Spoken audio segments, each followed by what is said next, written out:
यानंतर जाऊयात बुलढाण्यात। जिल्ह्यातील जामोदमध्ये नागरिकांनी स्मार्ट मीटर विरोधात आंदोलन केलंय। नागरिकांनी घरातील मीटर काढून थेट महावितरण कार्यालयात जमा केलंय। नागरिकांनी महावितरणाच्या अभियंत्यांना निवेदन देत 7 दिवसात स्मार्ट मीटर हटवून जुनं मीटर बसवण्याची मागणी केली। अन्यथा संपूर्ण गावचं मीटर काढून कार्यालयात जमा करण्याचा इशारा दिला। प्रातिनिधिक स्वरूपात सोबत आणलेले स्मार्ट मीटर परत घेण्याबाबत महोदय, आम्ही जामोद येथील रहिवासी असून महावितरणचे ग्राहक आहोत।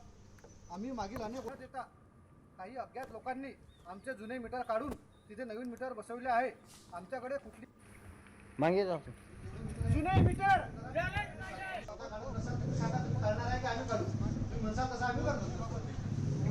बोला, आम्हाला कळवा। तुम्ही म्हणसाल तुम्ही काढणार, आम्ही काढत नाही। 7 दिवसात तुमचं सर्व मीटर जमा होऊन जाईल। और किसी का कुछ कहना है क्या? बोला रे आता मग बरोबर दुसरं मीटर बदलून द्या।